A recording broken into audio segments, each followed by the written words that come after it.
우리 하나님 말씀은 누가복음 2장 25절 말씀부터 우리 주보가 좀 잘못됐죠. 35절까지 말씀을 우리 함께 읽도록 하겠습니다.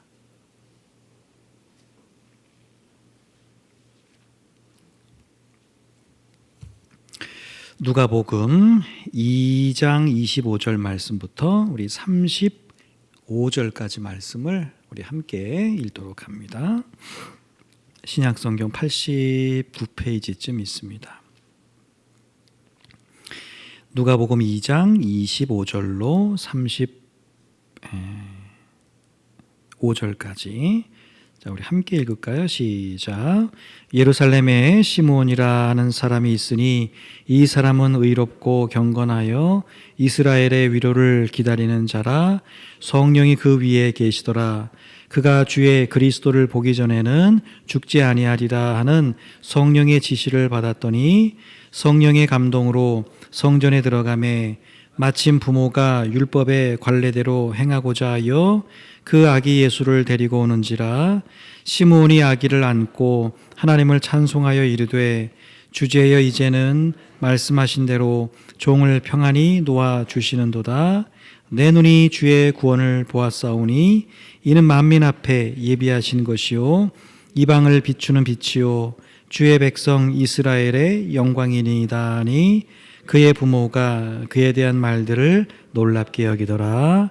시므온이 그들에게 축복하고 그의 어머니 마리아에게 말하여 이르되 보라 이는 이스라엘 중 많은 사람을 패하거나 흥하게 하며 비방을 받는 되기 위하여 세움을 받았고 또 칼이 네 마음을 찌르듯 하리니 이는 여러 사람의 마음의 생각을 드러내려 함이니라 하더라. 아멘. 자, 우리가 지난주에 예수님 태어나자마자 있었던 일에 대한 말씀을 통해서 마리아에 의해서 예수님이 율법을 철저하게 지켰다. 이제 그런 말씀을 나눴습니다. 자, 태어난 예수님이 누구시라고요? 하나님의 아들이시고 모세에게 율법을 주신 분이고 그리고 사람들이 이 율법을 잘못 이해하고 자꾸 형식적으로 따라하니까 그 말씀은 원래 이런 말씀이다라고 이 말씀을 다시 하나님이 원래 주셨던 의미대로 이렇게 알려주신 그런 분. 그리고 이제 한 30년쯤 지나면 이제 새로운 법, 이전의 법이 아니라 율법이 아니라 새로운 법을 선포하실 분, 이런 분이 예수님이신데, 자, 그런 예수님께서 지금 율법을 따르셨다라고 하는 것이죠. 율법은 구약이 이미 지나간 거였거든요. 근데 율법을 만드셨기 때문에 사실은 만든 사람이 자기 마음대로 할 수 있잖아요. 근데 그렇게 하지 않으셨다는 거예요. 옛 율법을 새 법으로 바꾸실 분이 옛 율법을 철저히 지키고 계셨다라고 하는 것이죠. 그냥 다 싹 무시하고 내가 이제 새로운 걸 너희들에게 주겠다 이렇게 하셔도 될 것 같은데 그렇게 하지 않고 오히려 이전의 법들을 자기가 철저하게 잘 지키면서 이제 새로운 법을 이렇게 선포할 준비를 하셨다라고 하는 것이죠.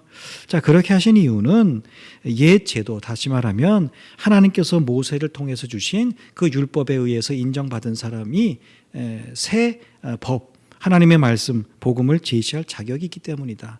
그러니까 그 자격이 있기 때문이다라는 말보다는 좀 더 정확하게는 사람들의 인정이죠. 지난주에 여러 가지 예를 들어드렸습니다. 뭐 자기도 교통법규 안 지키면서 다른 사람한테 곧 교통법규 지켜라고 말하면 너나 잘 지켜 이렇게 말하는 것처럼 예수님이 어쨌든 육신적으로 유대인으로 태어나셨고 그러면 그런 거 모두 무시하고 하나님의 말씀을 전할 때 복음을 전할 때 뭐 너는 왜 할례도 받지 않고 율법도 지키지 않고 왜 그러면서 이렇게 새로운 법을 이야기하느냐. 그러니까 복음을 전하는데 이것이 방해가 될 수도 있기 때문에 예수님이 철저하게 처음부터 율법을 잘 지키셨다. 그러니까 우리가 오늘날 이렇게 믿음으로 살아가면서 성경 말씀만 지키면 되지. 물론 우리가 그것도 잘 못 지키지만 내가 성경 말씀만 지키면 되지. 뭐 세상의 법이나 뭐 다른 뭐 도덕적으로 윤리적으로 뭐 이런 건 하면서 살아야 되나? 그렇지 않다고 했죠. 여러분, 우리는 구원받은 자입니다. 구원받은 자는 구원받은 자에 합당한 언행이 있어야 돼요. 말과 행실이 있어야 된다는 거예요. 여러분, 우리가 그런 뭐 도덕적인 윤리적인 세상의 법과 질서를 따른다고 해서 구원받는 건 물론 아니지만 그러나 우리는 구원받은 자로 그리고 우리가 구원받은 자로 누군가에게 복음을 전할 거 아니에요? 그럴 때 너나 잘해 이런 소리 안 듣게 위해서라도 복음이 증거되는데 방해되지 않기 위해서라도 우리는 세상의 법과 질서를 잘 따라야 된다. 그런 말씀도 드렸어요. 여러분 직장이나 뭐 동네에서 사시는 분들 여러분들에게 주어진 일들을 성실하게 감당하시라 그랬죠. 왜?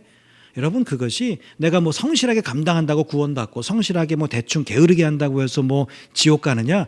그런 일은 없습니다. 그러나 여러분 내가 내 직장에서 성실하게 모든 일들을 감당할 때 그게 예수 믿는 사람의 본이 된다는 거야. 아, 신앙생활은 저렇게 하는 거구나. 교회 다니는 사람은 저런 모습이로구나.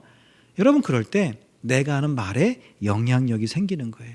나도 안 하면서 교회 다니라고 예수 믿으라고 구원받는다고 그러면 그 상대방의 마음이 그리 편하지가 않다는 거예요. 그래서 오늘 우리가 이 세상 가운데 살아가면서 새로운 법인 우리가 복음에 따라서 살아갈 뿐만 아니라 일상에 주어진 삶도 우리가 성실하게 좀 잘 지키며 살아가자. 여러분 결국 오늘날 많은 사람들이 교회를 다니지 않고 엊그제도 그 군인 목사님이 그 말씀하시는 걸 좀 들었는데 옛날에 이제 군인들 부대에서는 기독교, 불교, 천주교 이 세 종교가 약간의 긴장 관계가 좀 있었다고 하더라고요. 그래서 약간 뭐 서로 좀 경쟁도 하고 긴장도 했는데 요즘 부대에서 신앙적인 최대의 적은 무교랍니다. 무교. 거의 7, 80%가 종교가 없대. 신앙 자체가 없다는 거예요. 이건 굉장히 어렵답니다. 이게 정말 어렵답니다. 아예 개념 자체가 없대요. 그러다 보니까 군인 목사님들이 참 이렇게 하기가 굉장히 어렵다는 이야기를 하더라고요. 여러분 오늘 우리가 정말 오늘날 정말 그렇게 무신론자들이 판을 치는 오늘 이 시대에 많은 것들이 발달하다 보니까 거기에 의존하는 그런 시대에 여러분 우리가 무엇으로 정말 진리인 복음을 증거할 수 있겠습니까? 여러분 그건 예수님 보여주신 본을 따라 사는 삶밖에 없어요. 여러분 함부로 말하지 마세요. 함부로 행하시면 안 됩니다. 그게 얼마나 교회와 그리고 복음 증거에 걸림돌이 되는지 모릅니다. 오늘 이 시대에 우리가 뭐 완벽하진 않기 때문에 모든 걸 다 잘할 수는 없지만 최소한 우리가 그렇게 하는 노력은 좀 보일 필요가 있다는 거예요. 사람들도 교회를 향해서 기대하는 거는 교회가 잘하는 걸 기대하는 게 아니에요. 어차피 교회도 사람 사는 데라는 걸 다 알아요. 근데 자기들보다는 그래도 좀 더 낫기를 바라는 게 세상의 어떤 관점이거든요. 근데 교회가 자기들과 똑같다 혹은 자기들보다 못하다 그러면 이게 굉장히 복음을 증거하는데 걸림돌이 되는 것이죠. 그러니까 여러분이 삶의 자리에서 정말 부디 정말 성실하게 주어진 뭐 법, 규칙, 뭐 질서가 있다면 그런 것들을 잘 따르고 그리고 나서 그 이후에 어떤 것들을 또 해나가는 여러분 되시기 바랍니다. 자, 오늘 말씀은 시므온에 관한 말. 시므온. 뭐 시므온 뭐 구약에도 이름은 여러 나오죠.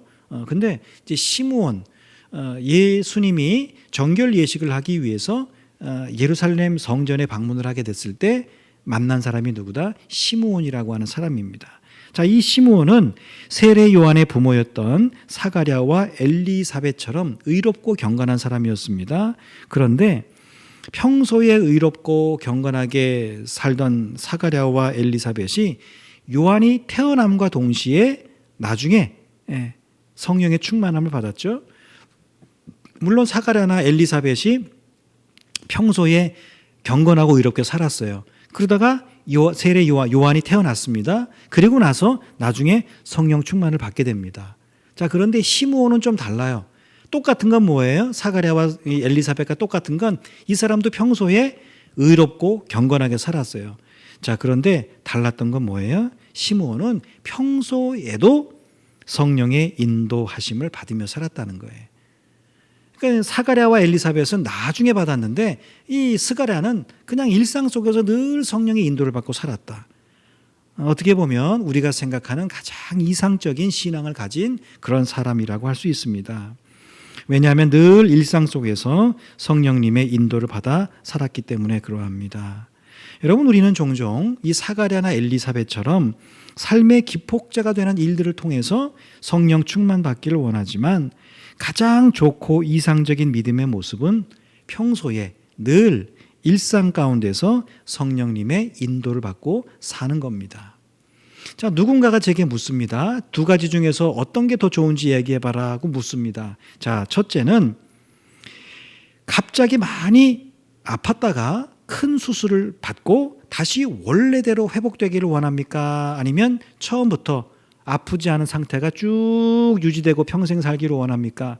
묻는다면 저는 단 1초도 망설이지 않고 아프지 않고 처음부터 쭉 살기를 원한다고 대답을 할 겁니다.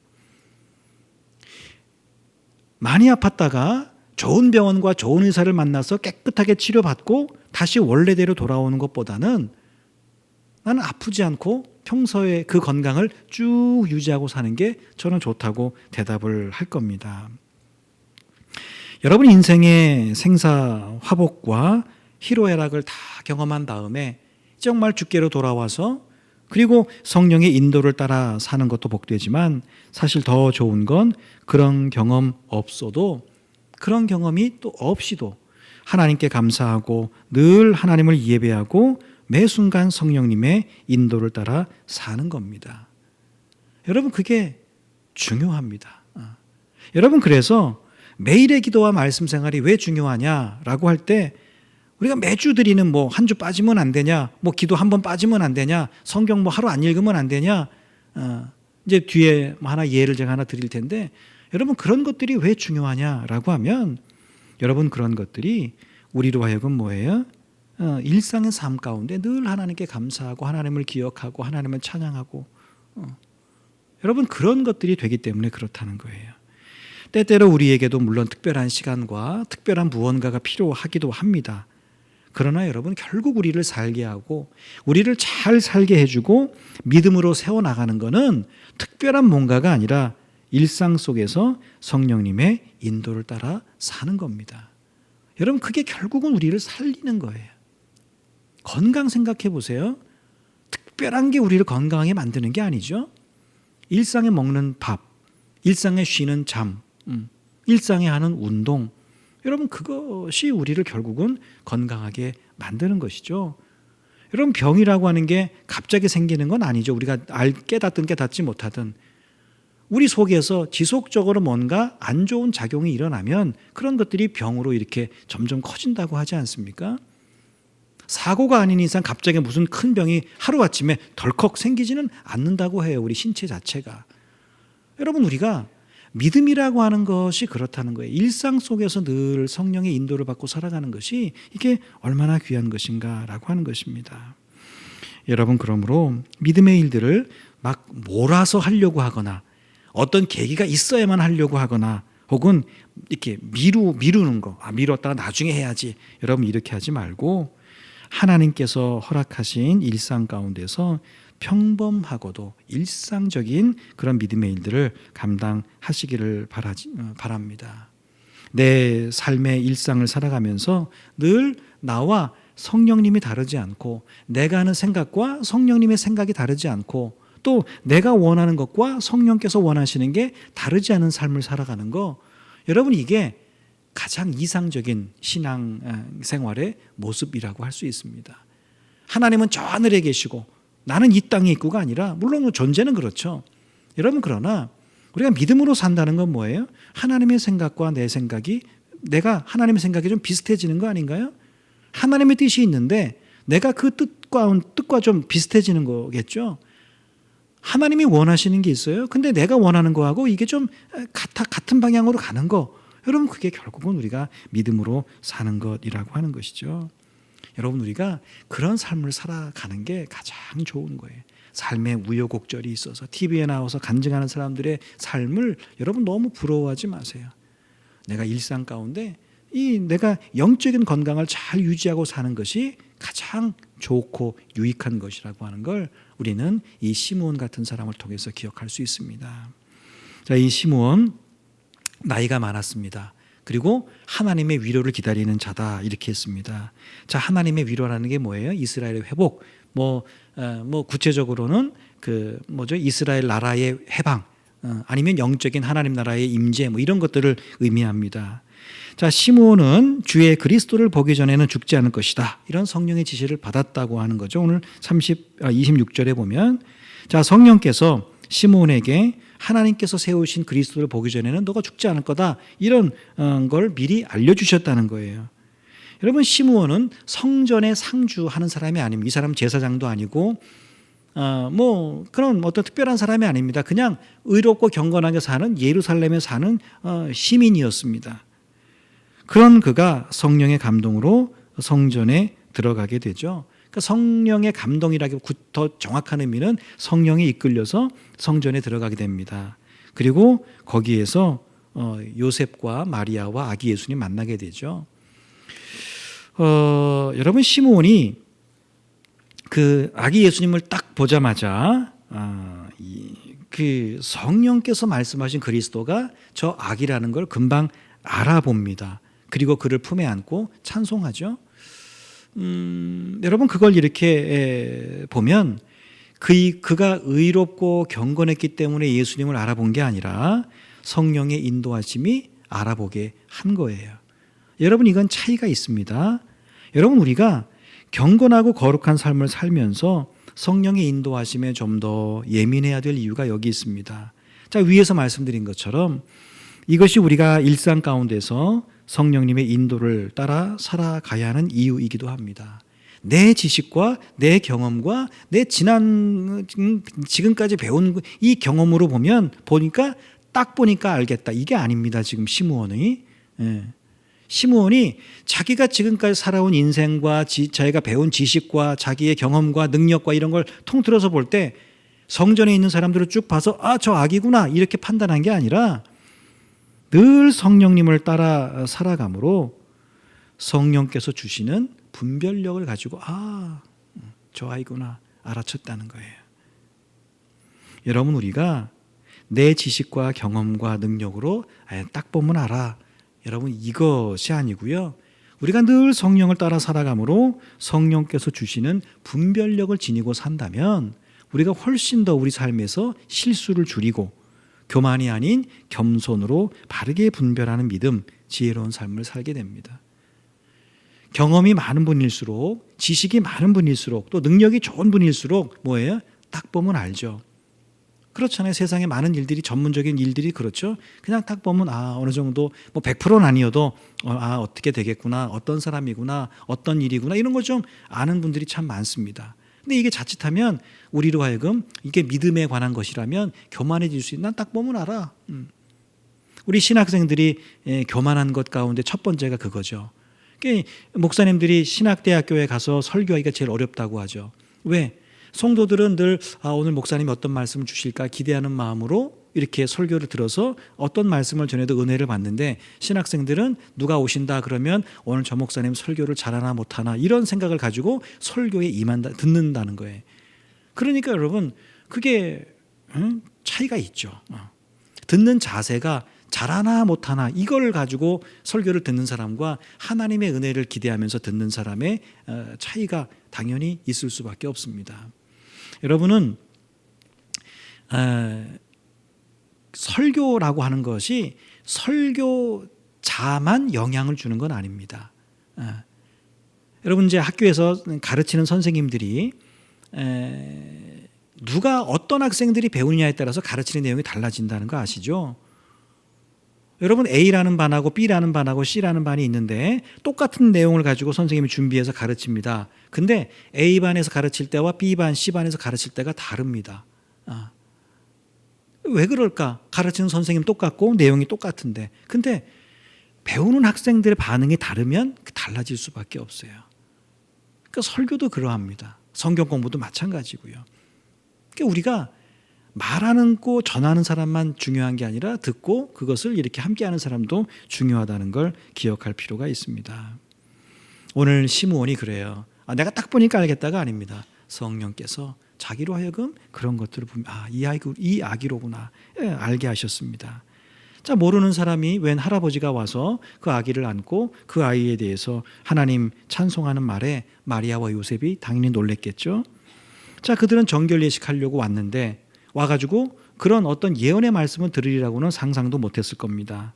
시므온이 그들을 축복하면서, 특별히 아기 예수님을 축복하면서 마리아에게 세 가지 예언을 해주죠. 자, 세 가지입니다. 첫째는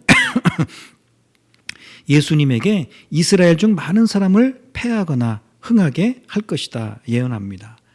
예수님의 복음을 좋아하는 사람도 있겠지만 싫어하는 사람도 있다는 거예요. 자, 두 번째는 그래서 예수님은 비방을 받는 표적이 될 거다 이렇게 이야기합니다. 모든 사람이 예수님 환영하는 게 아니라 반대하는 사람도, 핍박하고 비방하는 사람도 있다는 거예요. 자, 세 번째는 무슨 예언하죠? 예수님은 칼이 찌르듯 사람의 마음을 찌를 것이다.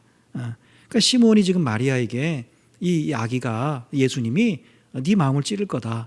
무슨 말인가요? 사역하면서 이제 자식 노릇을 제대로 못하죠. 그리고 부모로서 가장 가슴 아픈 거, 자식이 먼저 죽는, 그것도 십자가에서 먼저 죽는 그런 것을 예언한 것이라고 볼 수 있습니다. 또 크게 보면 예수님의 말씀이 뭐예요? 귀하고 진리의 말씀이지만 듣는 사람으로 하여금 이 마음에 찔림이 되게 하는 그런 말씀이 된다는 의미도 됩니다. 자, 어쨌든 오늘 우리가 조금 살펴볼 내용은 시므온이라고 하는 사람입니다. 어떤 시대든 여러분, 하나님을 간절한 마음으로 바라보는 경건하고 거룩한 남은 자들을 남겨두신다는 사실, 여러분 이것이 오늘 시므온의 말씀을 통해서 우리에게 주시는 말씀입니다. 여러분, 시므온이 살던 시대, 다시 말하면 예수님이 태어나던 시대가 어떤 시대였습니까? 유대인들 입장에서는 아무런 소망이 없던 시대입니다. 하나님의 백성이라고 했지만 하나님의 말씀이 끊긴 지가 400년이 지났습니다.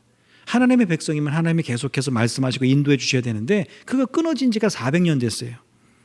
하나님의 자녀라고 하지만 자녀면 부모가 어떻게 돼요? 막 잘 살펴주고 먹여주고 입혀주고 잘 되게 해야 되는데, 하나님의 자녀라고 말을 했는데 하나님께서 자기들에게 주신 은혜는 하나도 없어요.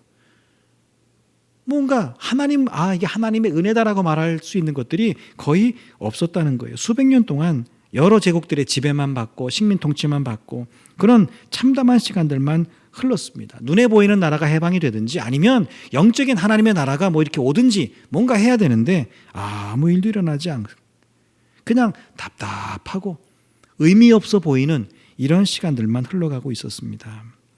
자, 그런 시간 속에서 여러분, 거룩함을 유지한다, 경건하게 살아간다, 일상 가운데서 성령님과 동행한다, 여러분 이건 결코 쉽지가 않은 일입니다. 여러분, 건강에 문제가 생기면 그때부터는 우리 하루도 빼놓지 않고 운동을 열심히 할 겁니다.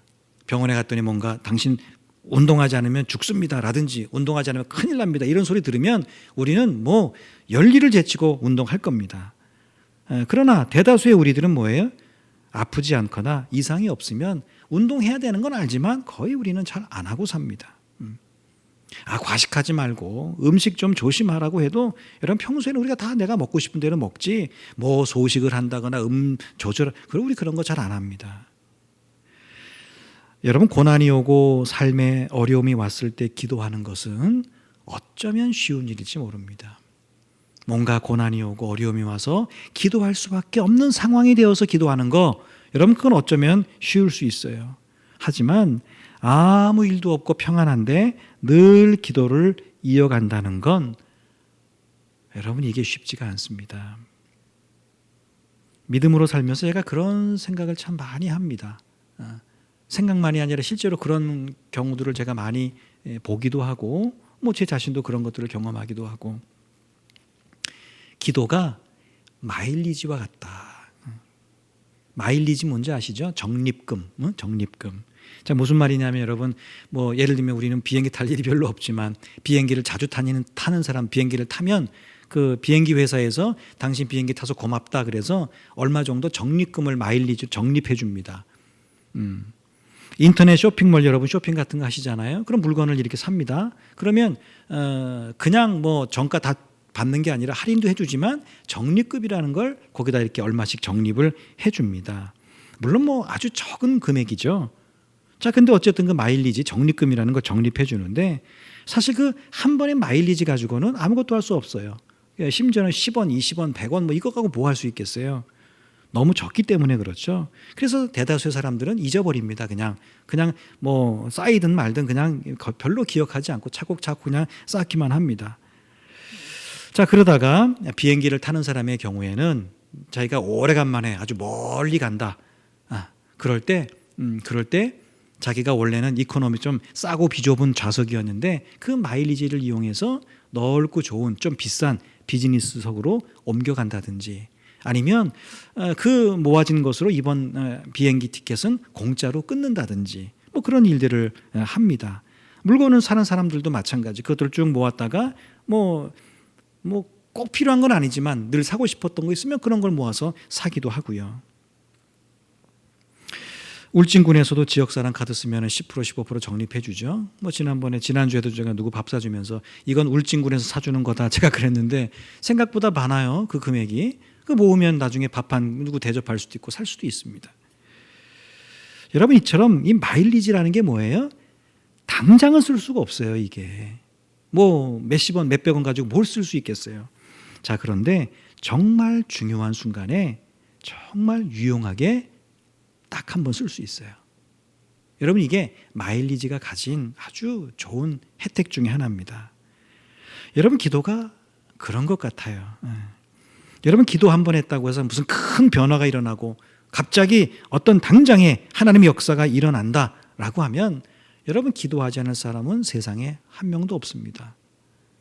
기도하면 당장에 그냥 뭐 엄청난 어마어마한 일들이 기도할 때마다 일어난다면 기도하지 않을 사람이 어디 있겠어요? 여러분, 기도가 어려운 건 한 번 기도하고 두 번 기도해도 아무런 일이 없을 때예요. 그렇잖아요. 그죠? 여러분이 왜 기도하다가 중단하셨어요? 기도했는데 별로 느낌이 없을 때, 그죠? 응답이 없을 때 여러분 기도하다가 중단하시지 않았습니까? 여러분, 그렇지만 그게 정말 아무 일이 없는 걸까요? 그게? 여러분, 마일리지라는 것, 이게 아무리 작은 것이라도 정말 그게 무가치한 건가요? 여러분, 아니죠. 한 번의 마일리지는 무가치해 보여요. 몇십 원, 뭐 기껏해야 100원, 뭐 그게 얼마 되겠어요?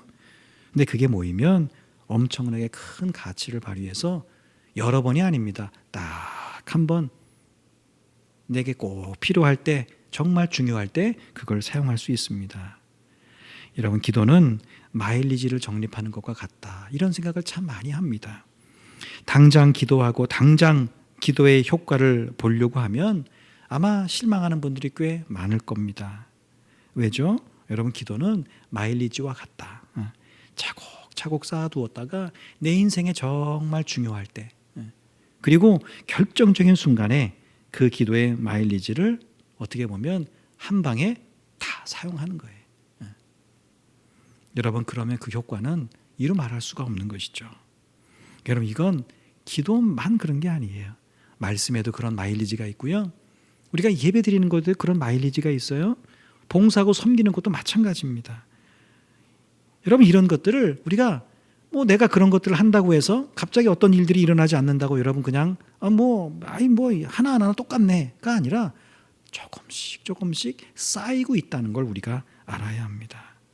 하나님은 그런 믿음의 마일리지를 잘 쌓아가는 그런 소수의 경건한 거룩한 사람들을 찾으시고 그들을 통해서 역사하신다는 걸 우리는 기억해야 됩니다. 성경에서 하나님의 쓰임받은 사람들을 보세요. 이런 입장에서 보면 다 그런 사람이었어요. 다 그런 사람이었어요. 망나니처럼 살다가 하루아침에 하나님의 딱 쓰신 사람? 글쎄요. 뭐 몇 손가락 안에 꼽을까요? 거의 없습니다. 다 사람 보지 않아도 성실하게 자기의 자리에서 무슨 일이 있어도 주어진 그런 하나님께서 그에게 맡기신 그 믿음의 일들을 했던 사람들이 결국 하나님의 쓰임을 받더라는 것이죠. 여러분, 그래서 우리 각 사람이 하나님께 신실하면 하나님은 그런 우리를 사용해서 하나님의 뜻을 이루어 가신다라고 하는 것입니다. 여러분, 악하고 무지한 세상에도 견고한 사람은 있기 마련입니다. 추운 겨울에도 꽃이 핀다고 하잖아요. 아무리 폭풍우가 몰아쳐도 결국 살아남는 나무는 있습니다. 모든 것이 악하기만 했던 시절에도 노아는 여전히 의인으로 살았고요. 홍수로 모든 사람이 죽었지만 하나님이 노아와 그 가족은 살려주셨어요. 엘리야 시대에 모든 사람들이 다 바알과 아세라 앞에 무릎을 꿇었지만 하나님께서 그들에게 무릎 꿇지 않은 7천 명이나 남겨두셨습니다. 나라가 망했습니다. 다 도망갔습니다. 다 포로로 끌려갔습니다. 그런데 하나님이 나무를 뿌리째 뽑지 않고 그 밑둥을 남겨두신 것처럼 그 가운데서도 남은 자들을 허락하셨다라고 하는 것입니다. 예수님이 태어나시던 시절은 이스라엘 백성들에게는 정말 참담한 시절이었어요. 소망이 없던 시절이었어요. 우리 일제강점기 경험에서 역사적으로 알잖아요. 나라 잃은 지 수백 년이 흘러서 독립은 고사하고 이제 다른 나라의 식민 통치 받으며 사는 게 그냥 우리가 사는 길인가 보다 하고 사는 그런 시절이었습니다. 하나님에 대한 믿음 많이 약해졌어요. 태어나 보니 유대인이니까 그냥 하나님 믿는 그 믿음이 있었고 그 믿음들이 다 형식적이 되어 있었던 것이죠. 하나님께 기도하는데 응답이 없어요. 보내시겠다고 한 메시아가 오실 기미도 보이지 않습니다. 그래도 선지자가 있을 때는 우리 조상들은 듣기 싫어도 들으면서 도전도 받고 했는데 400년 동안이나 무려 몇 세대가 십수 세대가 흘러갈 때까지 하나님의 말씀도 들리지 않습니다. 언제 메시아가 오신다, 언제 무슨 일이 있다 알면 좀 기대하고 기도하고 기다리겠어요. 근데 그런 것도 없습니다. 여러분, 아무리 기다려도 그 사람과 그 시간이 다가오지 않을 때 여러분 기다린다는 건 참 쉽지 않죠. 자, 그런데 생각해 보면 사실 그럴 때 기대하고 기도하는 마음을 갖는 거, 거기에 뭐가 필요하다? 진짜 우리의 믿음이 필요한 거예요. 여러분, 정말 우리의 믿음이 필요할 때가 언제냐 하면 믿기 어려운 상황 아닙니까? 믿을 만한 상황이 믿는 거 누구나 다 합니다. 눈에 보이는 거 이렇게 믿고 따르는 거 여러분 그건 아무나 할 수 있습니다. 충분히 예상되는 일들, 여러분 그런 일들을 기다리는 건 웬만한 사람이면 다 합니다. 수고하고 노력해서 그 수고하고 노력한 만큼의 결과를 얻는 거 부지런한 사람이면 다 합니다. 여러분, 하지만 그렇지 않은 상황과 시간들, 그런 사람들 속에서도 꾸준히 기도하고 믿음을 이어가는 일에는 우리의 거룩함과 우리의 믿음이 필요합니다. 여러분, 우리가 오늘 이 시대에 그런 거룩함과 믿음으로 무장하고 이 시대에 남은 자가 된다면 여전히 이 교회는, 우리는 이 시대의 희망이 되고 또 하나님에게는 중요한 소망이 남아있는 것과 같습니다. 여러분, 세상 오늘날 돌아가는 세상 보면 참 답답하시잖아, 그죠? 여러분, 그러나 이 시대의 소망은 여전히 교회라는 걸 우리가 잊지 말아야 합니다. 이 시대에 수많은 사람들이 있지만 다 악하고 다 그런 사람들 같지만 여러분, 이 시대에 그래도 저와 여러분들이 이런 시대에 이 시대를 위해서 기도해 주는, 그죠? 그래도 진리 가운데 살려고 애를 쓰는, 말씀 가운데 순종하려고 사는 이런 거룩한 자로 살아가는 모습이 우리에게 필요하다. 그러기 위해서는 우리에게 먼저 그런 믿음이 있어야 되겠죠. 왜? 소망이 없는데 소망을 가지려면 믿음이 필요하잖아요. 기대할 수 없는데 기대하려면 우리 믿음이 필요하잖아요. 눈에 보이는 게 없는데 기도를 하려면 여러분 우리 믿음이라는 게 필요하지 않습니까? 여러분, 그래서 우리가 언제나 일상의 믿음을 잘 유지하는 게 굉장히 중요합니다. 늘 주의를 기억해서 공예배 기억하고 예배를 드리는 일들, 여러분 아무리 바빠도 기도하는 일들, 아무리 분주해도 성경을 읽는 일들, 또 아무리 복잡한 일들이 있어도 내가 말씀대로 순종하는 일들, 내게 어떤 손해가 있어도 나는 말씀대로 산다. 여러분, 이런 것들, 여러분 이것이 오늘 이 시대에 저와 여러분들을 거룩한 자로 남게, 정말 남은 자가 되게 이렇게 해서 이 어렵고 힘든 시대에 하나님의 놀라운 쓰임을 받는 자로 하나님께서 그런 사람들을 들어서 쓰실 줄로 믿습니다. 오늘도 우리가 그런 교회가 되고 또 그런 저와 여러분이 되어야 할 줄로 믿습니다. 남은 상 그렇게 사는 여러분 되시기를 주의 이름으로 축복합니다.